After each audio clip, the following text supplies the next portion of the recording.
tū titia ki te rai. E ngā mana, e ngā reo, e ngā maunga whakahi tēnā koutou katoa. I tēnei rā, ka tūtaki tātou i tētahi wahini toa. He puti no roto o whakatāne, he uri no ngā tamariki o te kōhu, arā ko ngai tūhoi.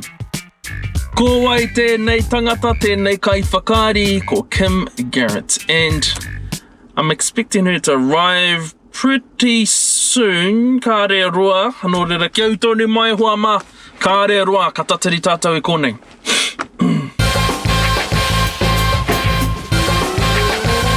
Go, Ira Lima. 90.5 receiving copy.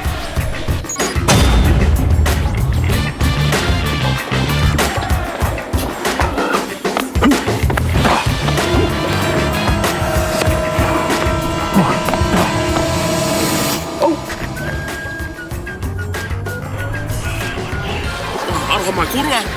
Kua pai te wira ina nei he, engari kua tika ina nei. Kia ora matua.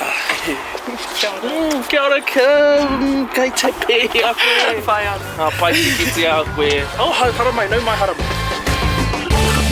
Nō reira, Kim, kia ora Kim, nau mai, hoki mai ki te kaupapa Tahu FM, Tahu Taxi. Yee! Tēnei te mihi ake kia koe. Nā, i haere Tahu FM koe, kua hoki Shortland Street mai koe. Ai. Nō reira, e te kai whakaari, e te rangatira, e te wahine toa.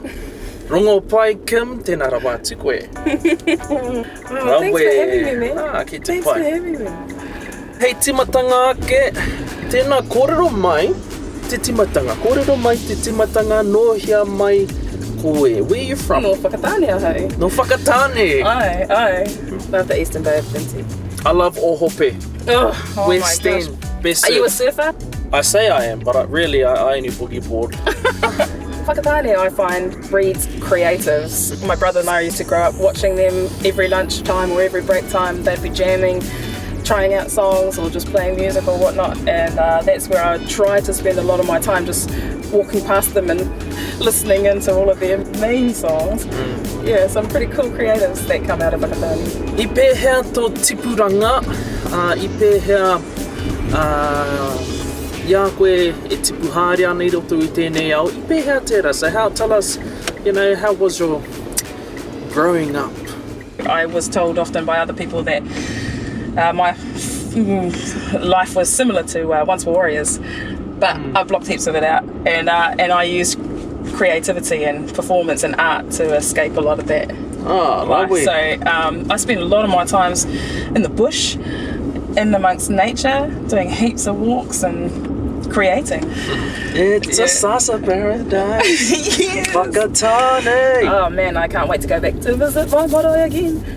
Heha o moemoia, heha o paitawhiti kia whakatata ara ko te paitata whakamaua kia tina. So what are your heha o whakatau, heha o whaenga mo te ana mata? I've always been interested in performance, processing the world around you, growing up with a kind of difficult upbringing and whatnot. Heha o tino whaenga, o tino mamata o te apopo. I've always been a creative, been doing this for 2 decades now. That's how old I am, and I'm an old lady now.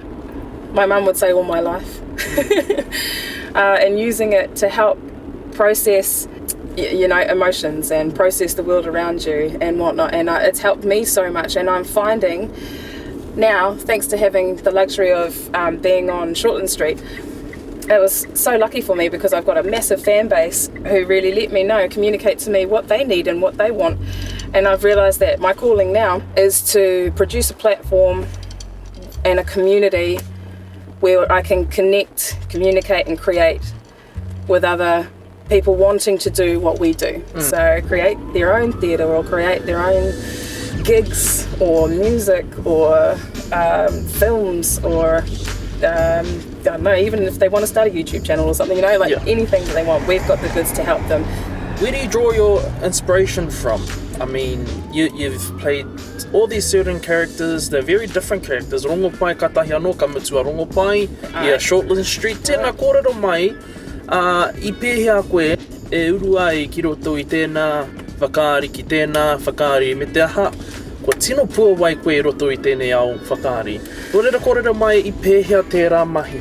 Oh man, the writing is important, massively important, you know, knowing the vision of the director.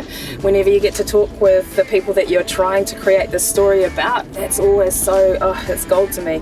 Especially if the director's got a strong vision and they know exactly what they want to achieve.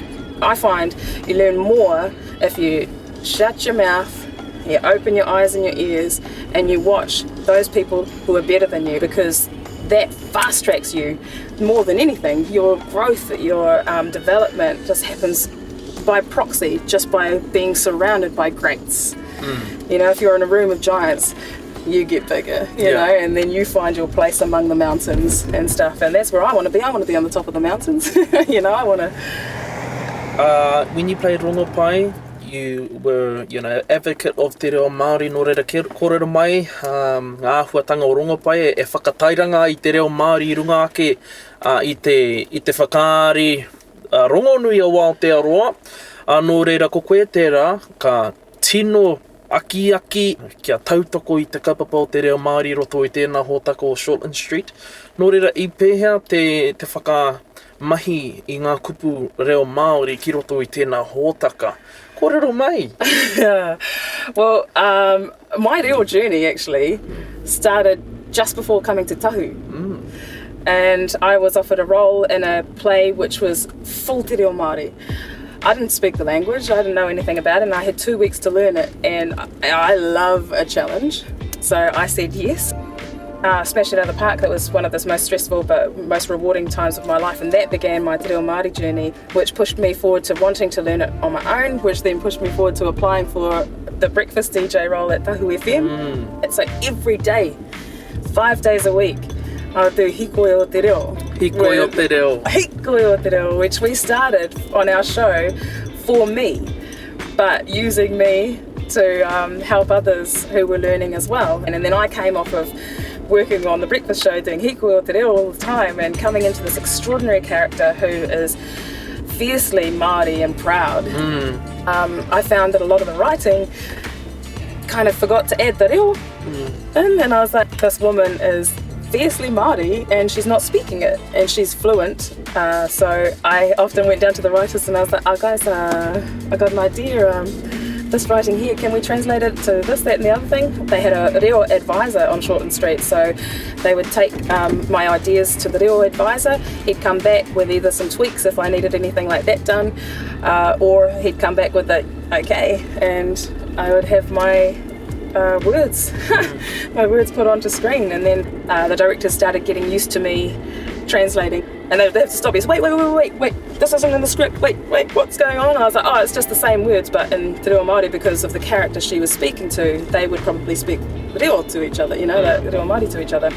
And they really did allow me to increase the reo on that show a lot, and I'm so grateful to them for that.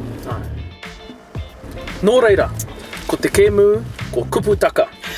Māku e tuku I tētahi ingoa Māori, Māu e whakapākehā. Oh, okay, I can do that easy. Ki te reo ingarihi. I think you're going to do these hard words, eh? Ai. Oh, okay. Kia kaha, kia koe. Thank you. Te kupu tuatahi. He aha te kupu ingarihi, Pākehā, mo te kupu whakaari. Whakaari, thoughts? Whakaari? Whakaari. Is it like acting? Yes. Oh! Yes. Oh my but I gosh. think you were being whakaaro. Whakaaro means tika tēnā. Thoughts. Ah, but I got there in the end. Got there. Whew. Nā, Okay. kupu tuarua. Oh, tahi piro ki a koe. Kupu tuarua. He hara te kupu Pākehā mo te kupu hohipera. Hohipera. Hohipera. Hospital. Yes. Okay. Tuatoru. Okay. Kei koe ngā piro e rua. Wiriti. Hea te kupu mā Pākehā mo te kupu rata. Rata. Rata anau ki tēnei kupu. Rata. What? I should know this one. Ko koe te kai whakahaere o ngā rata. character. Yes. Oh my gosh! I love it. That's awesome. That's kuputaka. Well done. Hey, and I even learned something. I realised that I knew more than I thought. Oh. And I learned a new kupu. Kia tēnā kupu. Papa. Papa, kia ora. Tell us, Shortland Street, do people still come to you on the street saying, "Hey, rongo pai, kia ora"? Yes. Yeah, I often forget because I've just always been me, and it's usually the people that are around me that are going, "Do you know they're staring at you? They're staring at you. You know they're staring at you." And I was like, "Yeah, I'm fully aware." Well, why aren't you doing anything? Because I'm trying to ignore it. Oi nō rā, ko tai ki te wā whakamutunga, Kim, wa tai ki te rawā kia hoki atu tāua ki te mahi, kāre kore, he puku mahi koe. You're busy, so I better let you go before you get hōhā and the security already ringing me up. Kei hea Kim! Kei hea Kim! Koe nō rā, e rere ana ngā mihi kia koe e Kim, tēnā rā mātuku. Do you mind if we do a haka?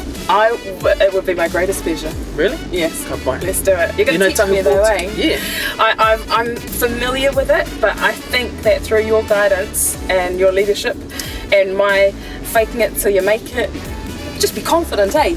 Okay. Ka pai. Hope, kia wiri. Hope, kia wiri. Tahu pōtiki. Maraka, maraka. Tahu pōtiki. Maraka, maraka. Tēnei te ruru e kōkou nei ki hai. Ma hiti hiti ki hai. Maraka raka. Te upoko nui o te ruru te reko. Hepo, hepo, heao. Kawa te auraki. Matatu. Hi. Yee! Rawe tēnā. Nei, tēnā rawa atu koe, Kim. Thank you so much, tēnei au ka mihi ake. Mai tahu taxi ki a koe. Tēnā koe. Ngā mihi nui e wā. Kia ora rā. Mā te wā. Mā te wā.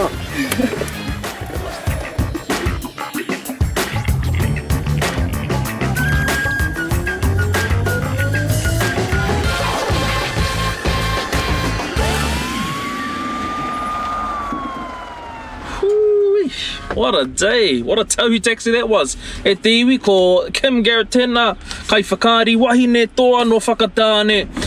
Don't forget to like up, share up on our pōhi tēnei whakāturanga nei, and be tuned for the next tahu taxi which is happening very soon. Kia utone mai, mihi ana kia koutou katoa, hei kona mai. Kia toi tu te reo, me piata mai te kōrero, te reo tuku I ho, te reo oho oho, kōrero rero matu, kōrero rero mai, aura ki mata tu, titia ki te rai.